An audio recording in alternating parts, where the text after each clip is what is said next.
یہ لبادہ اوڑھ کر اور یہ سنیوں کے لباس میں ایک رافضیت چھپا ہوا جس کی اب رافضیت سامنے کھل کر سامنے آ گئی ہے. یہ کہہ رہا ہے بخاری کے حدیث کو لے کر 3185 نمبر کی روایت کو لے کر کہ حضرت عبداللہ بن مسعود فرماتے ہیں نبی پاک صلی اللہ علیہ وسلم کے اوپر آ کر آپ نماز ادا کر رہے تھے بیت اللہ میں تو کفار نے آ کر اوجری ڈال دی. اب اوجری کو ڈالا گیا تو صحابہ نے جا کر حضرت فاطمہ کو بتایا.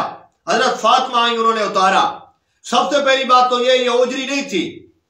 اس جاہل سے پوچھئے, اوجری نہیں تھی. یہ بچہ دانی کو صلاح کہا جاتا ہے. یہ اوجری نہیں تھی. یہ جاہل آدمی, بیوقوف اور صحابہ پہ تبرہ کرنے والا یہ گندا آدمی, اسے پوچھئے. یہ اوجری نہیں تھی. یہ کیا تھی؟ یہ بچہ دانی تھی جو آ کر نبی علیہ السلام پہ انہوں نے آ کر ڈالی. اور پھر اس روایت کا حضرت ابو بکر کے ساتھ دور دور کا کوئی تعلق نہیں ہے.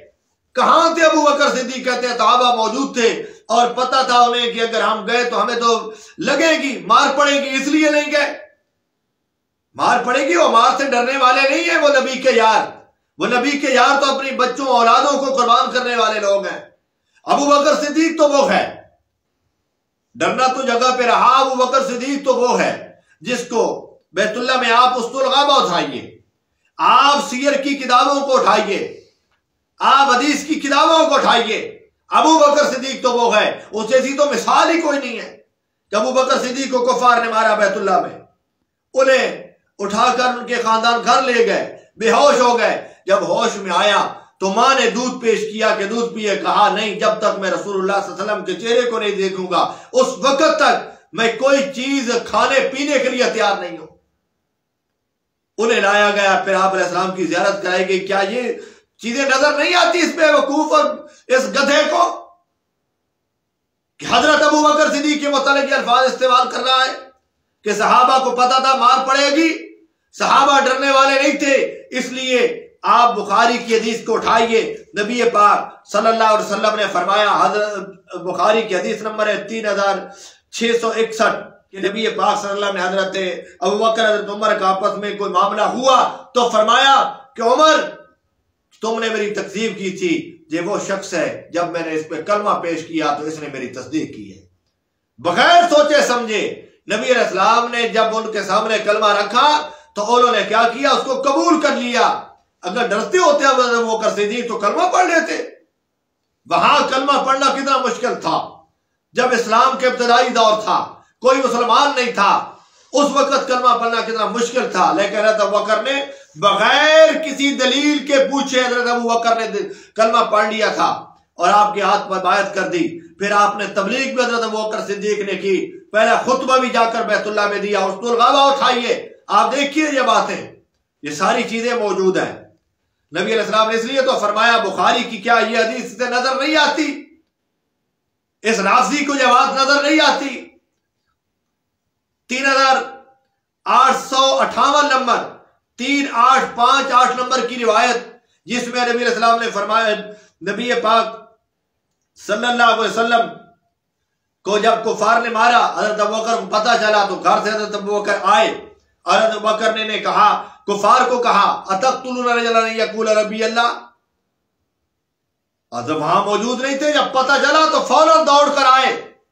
حضرت ابو بکر صدیق تو ایسے آدمی نہیں ہے جو ڈر جائیں.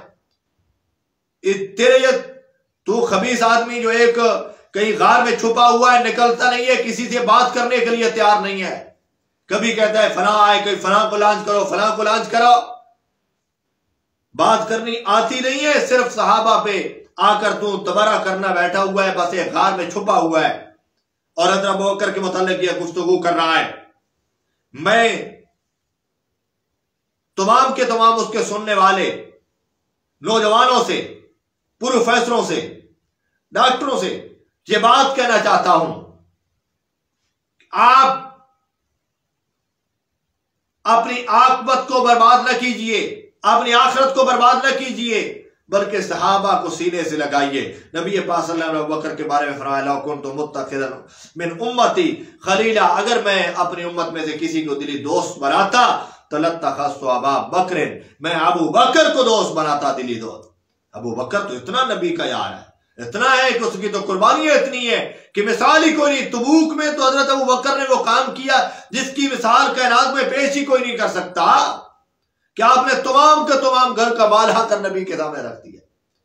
پورا گھرانہ میرے پیغمبر کا خادم تھا ابوبکر کا. اس لیے یہ اس کا بکواس ہے، اس حدیث کا دور دور کر کوئی تعلق نہیں ہے. کوئی صحابی وہاں موجود نہیں تھا، کوئی صحابی وہاں موجود نہیں تھا کہ جو صحابی یہ کہتا کہ وہ ڈر کی وجہ سے نبی علیہ السلام کے قریب نہ گیا ہوتا اور وہ اجری اٹھانے کے لیے حضرت فاطمہ گئی تھیں. کوئی صحابی اس کا دور دور کر تعلق نہیں ہے. یہ صرف اور صرف بغض صحابہ میں یہ بات کہہ رہا ہے. میں آخر میں پھر التماس کروں گا کہ آپ اپنی عاقبت کو برباد نہ کیجئے، اپنی آخرت سنواریے اور صحابہ کی محبت اپنے دل میں لائیے. وما علینا الا